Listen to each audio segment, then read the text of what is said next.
नमस्ते. जय श्रीकृष्ण. दंडवत प्रणाम. कसे आहात सगळे?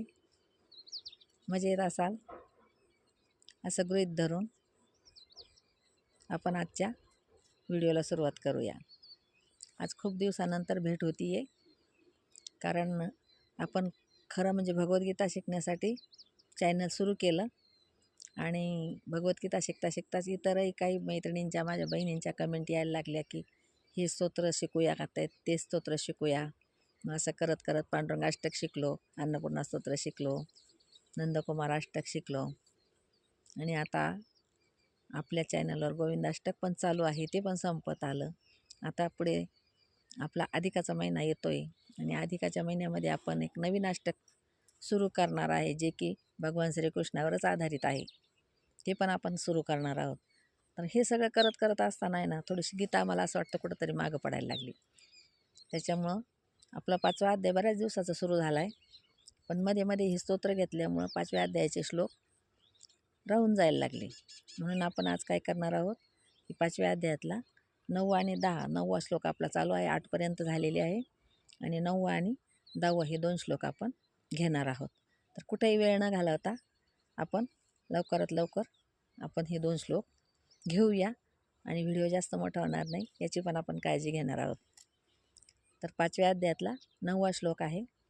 प्रलपन्वी सृजन गृह्णन, प्रलपन्वी सृजन गृह्णन, प्रलपन्वी सृजन गृह्णन, नुन्मीषन्नि मिषन्नपि, नुन्मीषन्नि मिषन्नपि, नुन्मीषन्नि मिषन्नपि, प्रलपन्वी सृजन गृह्णन, नुन्मीषन्नि मिषन्नपि, प्रलपन्वी सृजन गृह्णन, नुन्मीषन्नि मिषन्नपि.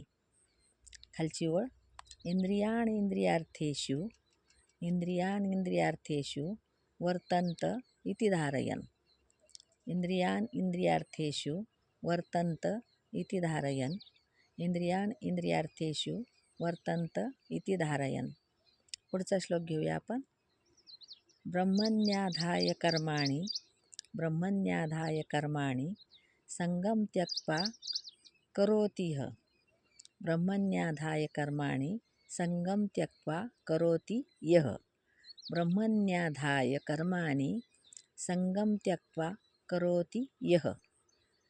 लिप्यते न स पापेन, लिप्यते न स पापेन पद्मपत्र मिवाम्भसा, पद्मपत्र मिवाम्भसा, लिप्यते न स पापेन पद्मपत्र मिवाम्भसा.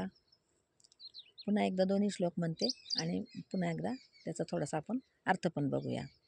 प्रलपन्वी सृजन गृह्णन, नुन्मीषन्नि मिषन्नपि, इंद्रियाणींद्रियार्थेषु वर्तन्त इति धारयन्, ब्रह्मण्याधाय कर्माणि संगम त्यक्त्वा करोति यः, लिप्यते न स पापेन पद्मपत्र मिवाम्भसा. त्याचा अर्थ एक थोडक्यात बघू आपण. तसं तर थंबनेल बघून आपल्याला अर्थ समजलाच असेल, पण तरी पण थोडक्यात मी सांगण्याचा प्रयत्न करते, जसा मला जमेल तसा किंवा मला जसा उलगडला तसा. तर प्रलपन्वी सृजन गृह्णन ह्या श्लोकाचा अर्थ असा होतो की कर्मयोगी, याच्यामध्ये कर्मयोग समजावला या अध्यायामध्ये.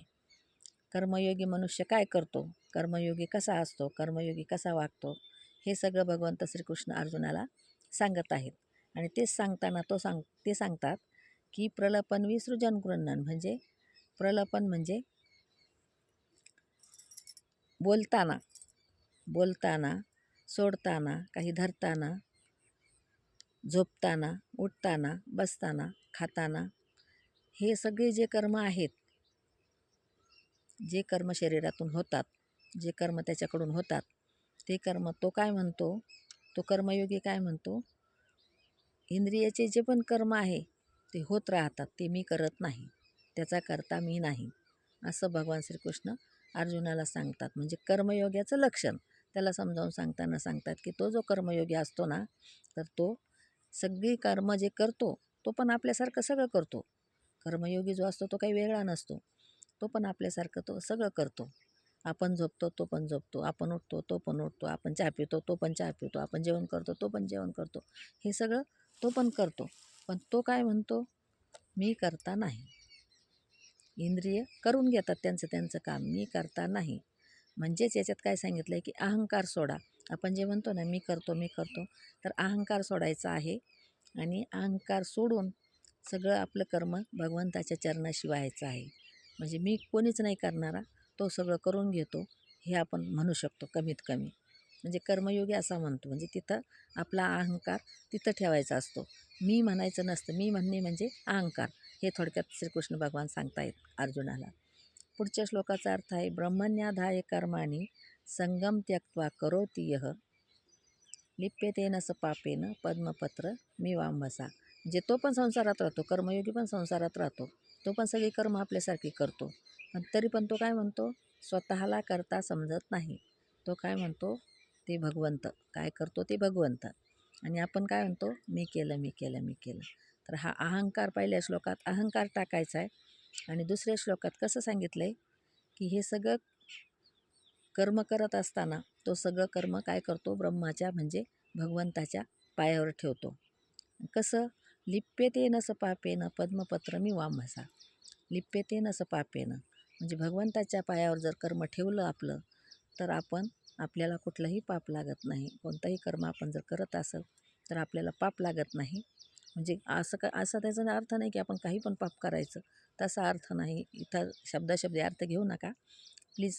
मला समजून घ्या की कर्म करताना मला स्वतःला कर्माचा करता समजायचं नाही आहे, आणि ते कर्म मला सगळं भगवंताच्या चरणी व्हायचं आहे. ते कसं व्हायचं की जसं त्यांनी सांगितले, लिप्यते न स पापेन पद्मपत्र मी वांबसा. पद्मपत्र म्हणजे कमळाचं पान, जे की पाण्यात राहतं. जे कमळाचं पान पाण्यात राहून पण, चिखलात राहून पण त्याला चिखल लागत नाही आणि त्याच्यावर पाणीसुद्धा थांबत नाही. म्हणजे पाण्यात राहून पण ते कसं आहे, अलगद आहे. तसं पद्मपत्रासारखं म्हणजे कमळाच्या पानासारखं राहायचं आहे. म्हणूनच आपलं थंबनेल कमळाच्या पानाचं आपण बघितलंच असेल. तर असा त्याचा अर्थ त्या दोन्ही श्लोकांचा होतो. व्हिडिओ मोठा होणार नाही याची काळजी घेऊया. शेवटपर्यंत व्हिडिओ बघितल्याबद्दल सर्वांचे धन्यवाद. जय श्रीकृष्ण. व्हिडिओ आवडल्यास लाईक जरूर करा, शेअर करा आणि कमेंट मात्र जरूर करा. व्हिडिओ कसा वाटला जरूर कमेंट करा. धन्यवाद. जय श्रीकृष्ण.